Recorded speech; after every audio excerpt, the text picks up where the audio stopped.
कैसे हो आप सब? मस्त एकदम। चलिए भाई, आज हम लोग बात करेंगे एक्सरसाइज 2.2 क्लास 10 एनसीईआरटी का। ओके, देखो इसमें करना हमको क्या है कि find the zeros and verify the relation between the zeros and the coefficient ना, जीरोज और कोफिशिएंट में रिलेशन दिखाना है। हम लोग इसके पहले इसका इंट्रोडक्शन पार्ट पढ़ चुके हैं। ठीक, देखो अगर कोई भी क्वाड्रेटिक पॉलिनोमियल हो, जैसे इसका स्टैंडर्ड फॉर्म होगा क्वाड्रेटिक पॉलिनोमियल का ax² plus bx plus c होगा। ठीक है, तो अब देखो यह a b और ये c, तो a क्या है? a जो होगा यह होगा कोफिशिएंट ऑफ x² होगा। b क्या होगा? ये हो जाएगा कोफिशिएंट ऑफ x हो जाएगा, and c is the constant. ये क्या हो जाएगा भाई? यह हो जाएगा c जो होगा कांस्टेंट टर्म हो जाएगा। ठीक है, तो अगर हम लोग इसमें बात करें कि सम ऑफ द जीरोज क्या होता है, तो क्या होता है? अगर मान लीजिए यह क्वाड्रेटिक पॉलिनोमियल है ना, तो किसी भी क्वाड्रेटिक पॉलिनोमियल के पास मैक्सिमम कितने जीरोज हो सकते हैं? तो मैक्सिमम जीरोज हो सकता है कितना? मैक्सिमम जीरोज हो सकता है 2। अगर कोई भी क्वाड्रेटिक पॉलिनोमियल है तो उसके पास मैक्सिमम जीरोज कितने होंगे? 2। मैक्सिमम मतलब क्या? तो इसके पास 1 भी जीरोज हो सकते हैं, तो हाँ इसके पास 1 जीरोज भी हो सकता है और 2 जीरोज भी हो सकते हैं, 3 जीरोज नहीं हो सकते हैं ना। तो किसी भी क्वाड्रेटिक पॉलिनोमियल के पास मैक्सिमम नंबर ऑफ जीरोज कितने होंगे? 2 होंगे। क्यूबिक पॉलिनोमियल है तो मैक्सिमम नंबर ऑफ जीरोज कितने होंगे भाई? 3 हो सकते हैं। ठीक है, चलो तो देखो अगर हम लोग देखें जीरोज, अगर मान लीजिए इसका एक जीरोज अल्फा है, दूसरा जीरोज क्या है? बीटा है, तो इसमें रिलेशन क्या होता है? जीरोज और कोफिशिएंट में रिलेशन होता है कि alpha plus beta is equal to minus B upon A, या फिर क्या कहोगे इसको? बी क्या है? कोफिशिएंट ऑफ एक्स है, तो जाएगा minus of coefficient of X upon A. क्या ए क्या है? कोफिशिएंट ऑफ एक्स का कोफिशिएंट ऑफ x² हो जाएगा। ठीक है, इस प्रकार से हो गया ना। तो ये इसे अल्फा प्लस बीटा का क्या कहोगे सम ऑफ द जीरोज है। अच्छा, प्रोडक्ट ऑफ जीरोज देखोगे, ये alpha into beta is equal to होता है c अपॉन ए। तो c क्या है? c is the constant term, ये हो जाएगा कांस्टेंट टर्म हो जाएगा। ठीक है भाई, और ये क्या हो जाएगा? और ये हो जाएगा कोफिशिएंट ऑफ x²। ठीक, इस प्रकार से। तो देखो हमको पहले क्या करना है? हमको करना फाइंड द जीरोज, हमको जीरोज फाइंड करनी है और वेरीफाई करना है relation between the zeros and the coefficient. ठीक है, देखो तो जब किसी भी क्वाड्रेटिक पॉलिनोमियल के जीरोज फाइंड करना पड़ता है तो इसको फैक्टराइज करते हैं। कैसे करेंगे? देखो c का मल्टीप्लाई a में करो। क्या करो? c का मल्टीप्लाई a में, तो यहाँ पे a कितना होगा? 1 होगा। 8 का मल्टीप्लाई 1 में करोगे तो आएगा -8, यहाँ पे है तो माइनस, क्योंकि c की वैल्यू यहाँ पे क्या होगी? -8 होगी। ठीक है, अगर ये वैल्यू माइनस में आती है तो याद रखो कि इस 8 का ऐसा हमको फ्रैक्शन करना पड़ेगा, ऐसा इसको फैक्टर में डिवाइड करना पड़ेगा कि माइनस है तो सब्ट्रैक्ट करने पर b के बराबर होना चाहिए, अगर प्लस में है तो ऐड करने पर b के बराबर होना चाहिए। तो एक तो हमने कर लिया कि ये 8 1 जा 8 हो जाएगा, एक हो जाएगा 4 2 जा 8 हो जाएगा, और कोई फैक्टर बनेगा नहीं। तो अगर हमको सब्ट्रैक्ट माइनस में है, इसका मतलब सब्ट्रैक्ट करके लाना है 2, तो 8 में से 1 जाएगा तो कभी भी 2 नहीं जाएगा, ये गलत हो गया। 4 में से 2 सब्ट्रैक्ट होगा तो 2 आ सकता है, तो ये वाला सही हो सकता है। तो क्या करोगे? देखो ये हो जाएगा आपका x² माइनस, ये माइनस जो कहते हो लगा दो, क्या हो जाएगा? 4x माइनस 2x माइनस 8 कर लेते हैं। अब क्या करिए, इसको माइनस का अंदर मल्टीप्लाई करो, कितना हो जाएगा? -4x, माइनस का माइनस करोगे प्लस 2x माइनस 8 हो जाएगा ना। x दोनों में से कॉमन कर लीजिए, कितना हो जाएगा? x कॉमन करोगे तो हो जाएगा x माइनस 4, इसमें से कितना कॉमन मिलेगा? +2 कॉमन कर लो, कितना हो जाएगा? x माइनस 4 हो जाएगा। ठीक है, अब ये हो गया x माइनस 4 और ये हो जाएगा x प्लस 2 हो जाएगा। ठीक है भाई, ये दोनों में हो गया। अब क्या करते हैं? बारी बारी से दोनों को जीरो करेंगे। देखो जीरोज निकालना था, जीरोज मतलब क्या हुआ कि x की ऐसी क्या वैल्यू रखी जाए कि जीरो हो जाए। तो x की वैल्यू अगर जीरो होगा तो मतलब ये पूरा टर्म जीरो होगा। मतलब क्या, या तो ये टर्म जीरो होना चाहिए या तो यह टर्म। जैसे समझो कि अगर a इंटू बी की वैल्यू अगर जीरो आ रही है तो कैसे जीरो हो सकता है? या तो ए की वैल्यू जीरो हो जाए, या फिर बी की वैल्यू जीरो हो जाए, या फिर ए की वैल्यू भी जीरो हो जाए, या बी की भी वैल्यू जीरो हो जाए, यही हो सकता है ना। तो हम लोग करेंगे या तो ये जीरो हो जाए या तो ये जीरो हो जाए ना। देखो क्या हो जाएगा, अगर x माइनस 4 की वैल्यू जीरो होगी तो x minus 4 is equal to zero, तो x की वैल्यू क्या होगी 4, मतलब 4 क्या हो गया, 4 जो हुआ यह इस क्वाड्रेटिक पॉलीनोमियल का एक जीरोज हो गया, ठीक है। इस क्वाड्रेटिक पॉलीनोमियल का क्या है, जीरोज है, मतलब क्या हो गया, यह जीरोज, इसका क्या हो गया, अल्फा हो गया। दूसरा x plus 2 is equal to zero है, तो x की वैल्यू क्या होगी -2। एक दूसरा जीरोज क्या हो गया, बीटा। जीरोज मतलब क्या हो गया, अगर x इक्वल टू 4 रखोगे तो ये पूरा टर्म क्या हो जाएगा, जीरो हो जाएगा। अगर x इक्वल टू -2 रखोगे तब पर भी क्या हो जाएगा, जीरो हो जाएगा। ये तो हुआ जीरोज, हमको कहना है कि फाइंड द जीरो, जीरोज हमने फाइंड कर लिया। अब क्या कर रहा है कि रिलेशन दिखाइए, इसमें जीरोज और कोफिशिएंट में क्या रिलेशन है, ठीक है। तो देखो alpha plus beta is equal to, alpha कितना है भाई 4 आपका, 4 रख दीजिए, प्लस बीटा कितना है -2 है ना। अच्छा आपके मन में आ सकता है कि यह अल्फा या बीटा को ले सकते हो, कोई दिक्कत नहीं है ना, किसी को अल्फा ले लो किसी को बीटा ले लो, उसको कोई प्रॉब्लम नहीं होनी है। Is equal to minus b, b की वैल्यू क्या है माइनस, यहाँ लगाया माइनस, बी की वैल्यू कितनी हो जाएगी -2, ये हो जाएगा -2। ए की वैल्यू क्या हो जाएगी, आप कुछ नहीं तो 1 होगा, हो गया 1, ठीक है। देख रहे हो ए की वैल्यू कितनी 1 होगी, ठीक। तो हो जाएगा 4 - 2 कितना हो जाएगा, ये हो जाएगा 2, -2 का मल्टीप्लाई -2 में करो, +2/2 कितना आ गया 2 इज इक्वल टू 2। तो आपने क्या देखा कि जीरोज और कोफिशिएंट में बिल्कुल एक अच्छा सा रिश्ता इनमें है ना। जितना समय जीरोज आ रहा है उतना -b/a, ये दोनों जीरोज और कोफिशिएंट मिलकर एक ही है, क्या है, बिल्कुल एक ही है। ये दो जिस्म एक जान जैसे है ना, बिल्कुल ये दोनों मिलकर जितना बनेंगे उतना हमेशा उतना ही बनेगा, उसमें कोई अंतर नहीं आएगी। ओके अच्छा अब देखो प्रोडक्ट ऑफ जीरोज कितना हो जाएगा, alpha into beta is equal to क्या होगा, c/a होगा। c क्या है, c is the constant term, constant term में ये हो जाएगा भाई, ठीक है। और a क्या है, a is the coefficient of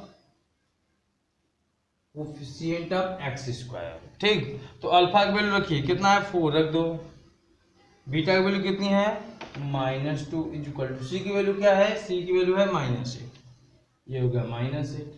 ए की वैल्यू कितनी है भाई, ए की वैल्यू है 1, ये हो जाएगा 1।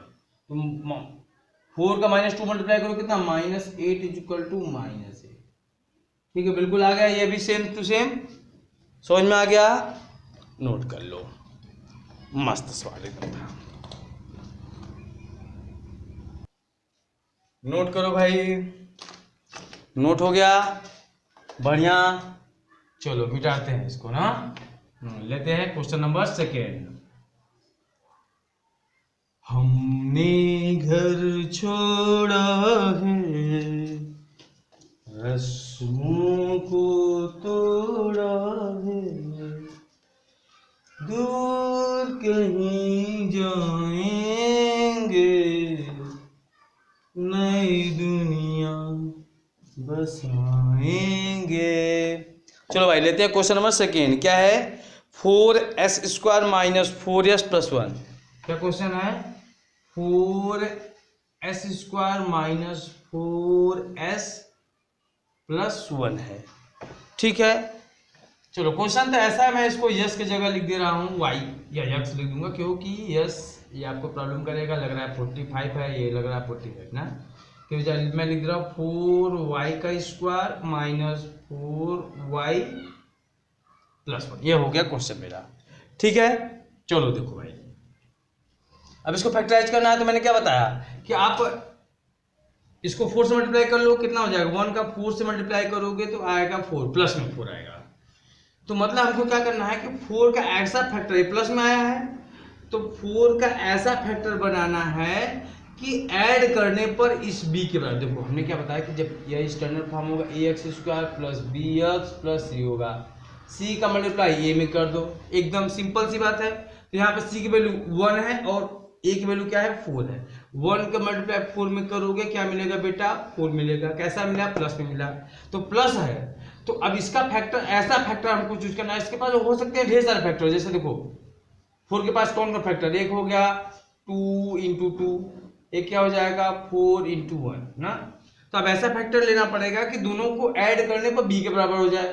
तो 2 2 4 यह आ जाएगा, 4 1 करेंगे तो 5 हो जाएगा, लेकिन ये नहीं, देखो 4 लाना है हमको, मतलब ये वाला हम फैक्टर लेंगे 2 और प्लस 2 वाला लेंगे। ओके चलो देखो ये होगा 4y² माइनस क्या लिख दिया हमने 2y प्लस 2y, मैंने कहा ना ऐड करके लाना है, प्लस 1 हो गया।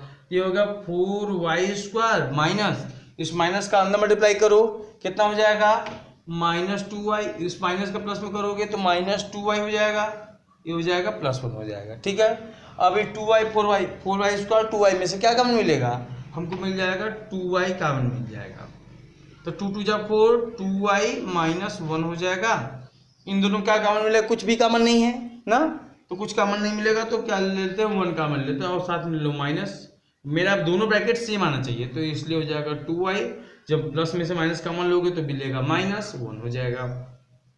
अब दोनों 2y -1 2y -1 कितना हो गया यह 2y -1 करोगे तो हो जाएगा 2y -1 हो गया ना। अब बारी बारी से दोनों को जीरो कर लो, दो फैक्टर है, क्या हो जाएगा 2y -1 = 0, तो क्या हो जाएगा y = हो जाएगा 1/2, और ये भी चीज सेम है तो यहाँ भी y की वैल्यू क्या हो जाएगी 1/2, मतलब अल्फा की वैल्यू भी क्या है 1/2 और बीटा की वैल्यू भी क्या है भाई, मैं इसको लिख दे रहा हूँ कि ये मेरा क्या है, ये वाला जो वैल्यू है ये है अल्फा और ये वाली वैल्यू क्या है ये आपकी बीटा। बीटा अल्फा बीटा बस एक नाम दे रहा हूँ जीरोज के लिए। ठीक है, अब देखो अब ये क्वाड्रेटिक पॉलिनोमियल क्या है 4y² माइनस 4y प्लस 1 है ना। तो देखो यहाँ पे a की वैल्यू क्या होगी भाई, a की वैल्यू हो गया 4, b की वैल्यू क्या होगी -4 और c की वैल्यू क्या होगी 1 होगी। ठीक, देखो सम ऑफ द जीरोज क्या होता है फॉर्मूला, सम ऑफ जीरोज होता है अल्फा प्लस बीटा, इसे क्या कहोगे sum of zeros equal to -b/e। b क्या है कोफिशिएंट ऑफ x, यहाँ पे चाहो तो लिख सकते हो, क्या लिख सकते हो कोफिशिएंट ऑफ x अपॉन ये क्या है coefficient of x square, coefficient of x²। Okay, alpha alpha what, alpha है आपका 1/2, बीटा कितना है बीटा है 1/2, माइनस बी की वैल्यू क्या है -4, एक वैल्यू क्या है 4, 1/2 1/2 आधा आधा कितना होगा, अरे भाई आधा आधा आधा आधा मिलके क्या होगा 1 हो जाएगा। ठीक है, ये हो जाएगा 1 = माइनस का मल्टीप्लाई माइनस पे करोगे +4/4। ठीक है, ये हो जाएगा 1 = 4 से 4 डिवाइड हो जाएगा कितना हो जाएगा 1 हो जाएगा ना, बराबर आ गया बिल्कुल। और दूसरा देखो अल्फा इंटू बीटा, ये प्रोडक्ट ऑफ जीरोज होगा, प्रोडक्ट ऑफ जीरोज कितना हो जाएगा c/a हो जाएगा। तो अल्फा की वैल्यू कितनी है 1/2 है, बीटा की वैल्यू कितनी है 1/2 है, c कितना है c आपका 1 है, a कितना है 4 है, ये हो गया 4, सॉरी कैसा गड़बड़ हो रहा है, ये हो गया कितना हो जाएगा अल्फा, इसका प्रोडक्ट करोगे 1 का प्रोडक्ट करोगे तो 1, 2 का 2 में करोगे 4 = ये भी कितना हो जाएगा, यह बिल्कुल ना, बिल्कुल एकदम अच्छा सा प्यारा सा क्वेश्चन हो गया। नोट करो, नोट कर लिए, चलो भाई हट जाते हैं, थोड़ा सा नोट कर लो। अब लेते हैं क्वेश्चन नंबर, वीडियो रोक करके नोट कर सकते हो आप। चलो क्वेश्चन लेते हैं 3rd। ठीक है, 3rd क्वेश्चन क्या हो जाएगा इसका, ये है 6x² माइनस 3 - 7x, ये रहा क्वेश्चन नंबर 3rd। मिटा दूं, देखो भाई पढ़ाई करना है तो जबरदस्त करिए, मन से करिए, आप इस बार आपका बोर्ड का परीक्षा है, एकदम विधि पूर्वक लग जाइए। ठीक है, चलो अब देखो इसका जो स्टैंडर्ड फॉर्म होता है ये इस प्रकार से होता है ax² + bx + c होता है।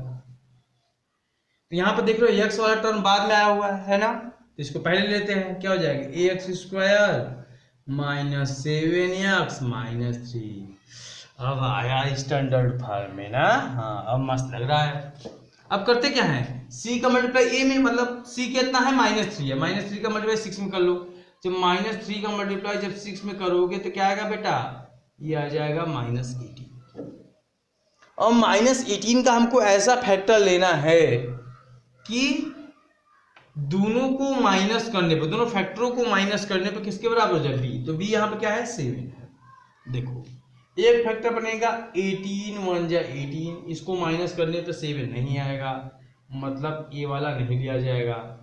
अच्छा दूसरा क्या फैक्टर बनेगा, दूसरा बनेगा 92, इसको सब्ट्रैक्ट करने पर आ जाएगा, हाँ बहुत अच्छी बात है। इसको 6 3 जा ये भी आ जाएगा, लेकिन ये सब्ट्रैक्ट करने पर ये 3 आएगा, मतलब सब्ट्रैक्ट करने पर 7 चाहिए तो कौन वाला लेंगे, ये वाला बिल्कुल करेक्ट बनेगा।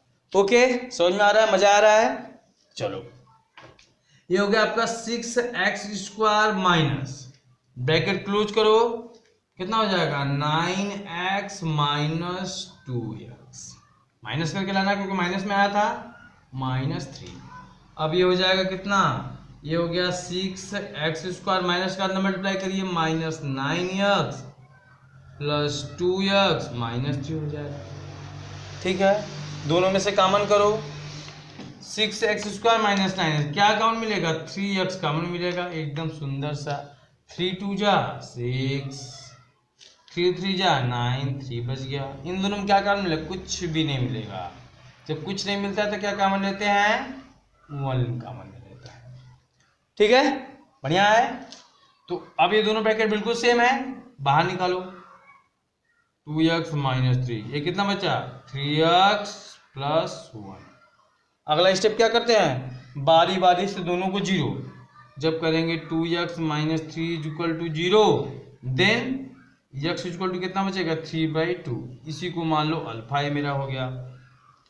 एक बार इसको 0 कर लो, हो जाएगा 3x प्लस 1 इक्वल टू 0, तो x इक्वल टू कितना हो जाएगा, -1/3। दिस इज द बीटा हो जाएगा। ठीक है, सही भाई। चलो अब इसके जीरोज और कोफिशिएंट में आप रिलेशन दिखाइए अपने से, चलो भाई दिखाओ, दिखा लिए, चलो अब मैं करता हूं। अब देखो क्या करोगे, अब समाप्त जीरोज कितना होगा, अगर मेरा इक्वेशन इस प्रकार से 6x² माइनस 7x माइनस 3, ठीक है। तो a की वैल्यू कितनी है, 6 है, b की वैल्यू क्या है भाई, -7 है, c की वैल्यू क्या है, -3। ये बात ध्यान रखना है। Alpha plus beta is equal to क्या होता है, -b/a। ठीक, अल्फा कितना हुआ, 3/2, बीटा क्या हुआ, -1/3 इज इक्वल टू b की वैल्यू कितना है, -7, a की वैल्यू कितना हुआ, 6 हुआ। चलो सॉल्व करते, 3 का मल्टीप्लाई 3 में, 3 3 जा 9, 2 1 जा 2/3, 2 जा 6 इज इक्वल टू, माइनस का मल्टीप्लाई माइनस में करोगे प्लस 7/6, 9 में से 2 गया कितना हुआ, 7/6 इज इक्वल टू 7/6। क्लियर है, बिल्कुल समझ में आ रहा है, बहुत अच्छा। अब देखो भाई, अब क्या करेंगे, alpha into beta equal to क्या होता है, c/a होता है। अल्फा की वैल्यू क्या रहा, 3/2 रहा, ले लो। बीटा की वैल्यू क्या रहा, -1/3 रहा, ले लो इसको भी। इज इक्वल टू c कितना है, c है आपका -3 और a कितना है, 6 है। कितना हो जाएगा, 3 का मल्टीप्लाई -3 में कर दो, कितना हो जाएगा, 3 गड़बड़ ये 1/3 है, सॉरी। बीटा की वैल्यू 1/3 है ना, तो 3 का मल्टीप्लाई -1 में करो, कितना हो जाएगा, -1, 3 2 जा, सॉरी क्या हो रहा है, क्या हो रहा है, क्या हो रहा है बेटा, 3 1 जा 3 हो जाएगा, -3/3, 2 जा 6 हो गया, ये कितना हुआ, -3/6 हो गया, बस साल हो गया।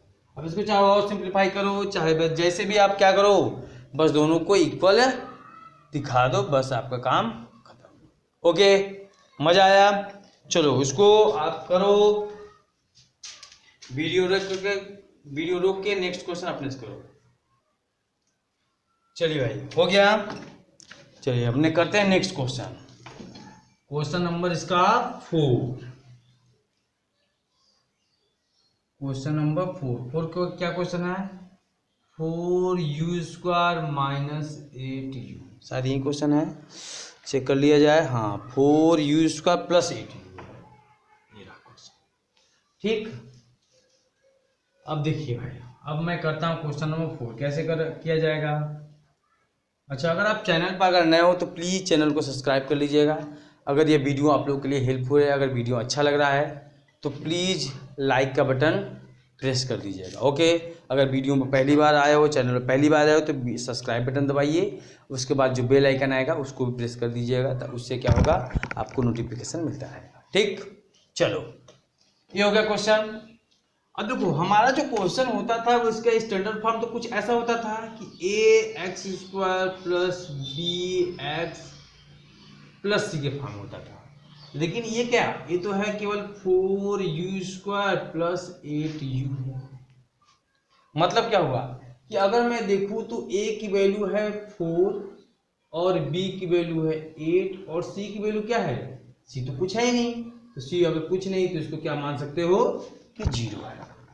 ओके, इतना बात समझ में आ गया अच्छे से एकदम। अगर ये क्वेश्चन आपको आ रहा है तो वीडियो को रोकिए और आराम से सॉल्व कीजिए। ठीक है, अगर लगता है कि वीडियो धीरे चल रहा है तो आप जाकर के स्पीड वाला बटन दबा सकते हो, 1.2 से देख सकते हो या 1.5 पर जाकर देख सकते हो, जैसे भी ना स्पीड बढ़ा करके देख सकते हो जल्दी जल्दी। चलो अच्छा देखो, अब क्या करो, 4u कॉमन कर लो, 4u कॉमन करो कितना मिलेगा, यहाँ बचेगा u प्लस 2 मिलेगा।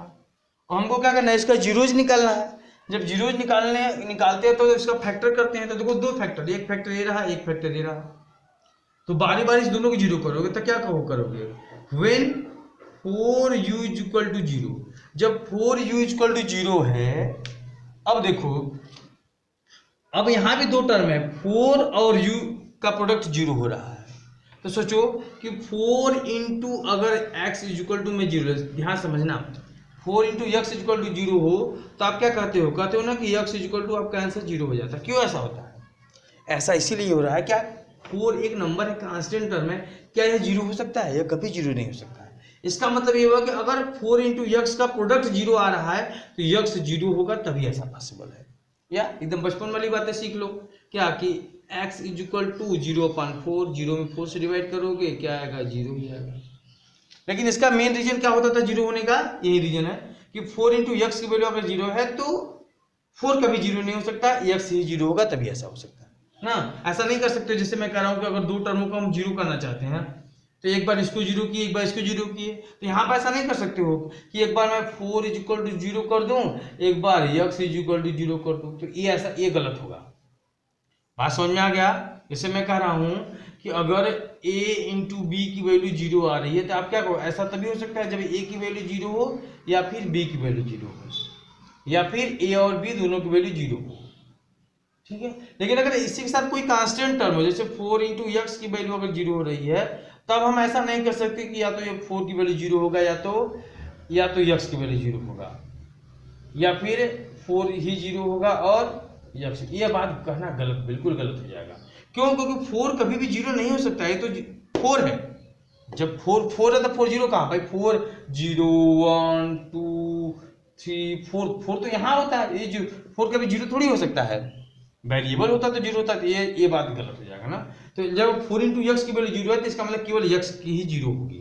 ये बतना बात समझ में आ गया, इसका मतलब केवल क्या होगा, u की वैल्यू ही 0 होगी। सिंपल बात मैं समझाया हूँ आपको, चाहो तो ऐसे आप सिंपल कर सकते हो कि 4/0 ऐसे। या फिर दूसरा क्या हो सकता है भाई कि u + 2 = 0 हो सकता है, तो क्या हो जाएगा, u = जब -2 होगा तभी 0 होगा। चेक कर लो, देखो अगर 0 है तो 0 रखोगे पूरा टर्म 0 हो जाएगा, -2 रखोगे तो कितना हो जाएगा, 2 × 4 -2 4 4 जा 18 -2 जा 18 +16 -16 0 हो जाएगा। ठीक है, हम लोग देखेंगे जीरोज और कोफिशिएंट रिलेशन क्या होता है, तो क्या होता है alpha plus beta = -b/a alpha.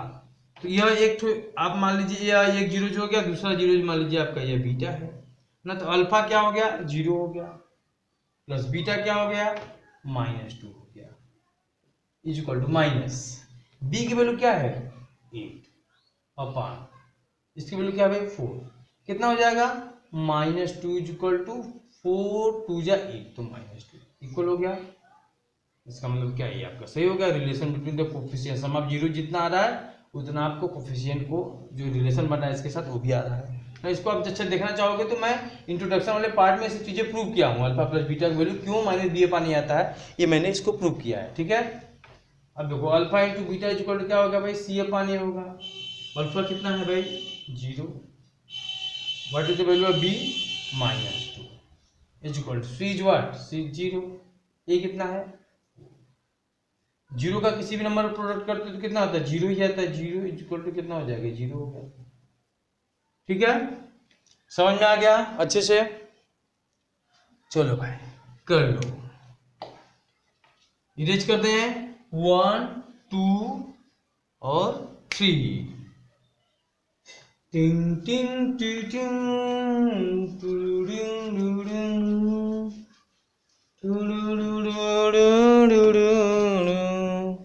Next question क्या है t² -15 इसी का फिफ्थ पार्ट है t² -15। इसका जीरोज निकालना है। कैसे जीरोज निकाल सकते हो, बड़ा आसान है था। अगर आप इसको जीरो के इक्वल करते थे तो ऐसे कर लेते कि t² इज इक्वल टू 15 हो जाएगा, t is equal to plus minus root में 15 हो जाएगा। एक तरीका तो ये हो गया सीधे सीधे तो ना, लेकिन इसको जीरो इक्वल करोगे तब ऐसा होगा। लेकिन ये तो मेरा पॉलिनोमियल है, जीरो के इक्वल होगा नहीं। लेकिन हम लोग जीरो निकालते हुए बस जीरो करते हैं हम। तब कैसे करें तब कैसे करें तब कैसे करें, वो ऐसे करते हैं ना। इसके ऊपर पहना दो टोपी, एक टोपी हो गया प्यारा सा। ये तो गलत हो गया, अब लगा दो स्क्वायर। ठीक, तो फार्मूला बचपन में पढ़े होगे a² - b², क्या होगा a + b और क्या हो जाएगा a - ओके बढ़िया है। a² - b² तो क्या होगा t प्लस रूट में 15 एंड t माइनस रूट में 15 हो गया फैक्टर, हो गया फैक्टर। ठीक है भाई, अगर हमको इसका जीरोज निकालना है तो बारी बारी से दोनों को बारी बारी से जीरोज करना पड़ेगा। एक जीरो हो जाएगा when t + 15 is equal to 0 then t is equal to what t is equal to -√15। तो एक जीरोज तो ये रहा आपका। दूसरा जीरोज क्या हो जाएगा भाई t -√15 इज इक्वल टू 0 तो then t is equal to 15 हो जाएगा। This is the beta, this is second zero जब ना। हाँ, अब ये देखो कुछ बातें समझते हैं। इक्वेशन किस प्रकार का है, ये है t² -15, लेकिन होता किस प्रकार से था। मेरा तो इक्वेशन इस प्रकार से होता था क्या कि ax² + bx + c के फॉर्म में होता था। इसमें स्क्वायर वाला तो है t का स्क्वायर, ये b वाला तो है नहीं तो b वाला 0 × t कर लो और c वाला कितना है 15। बात समझिएगा,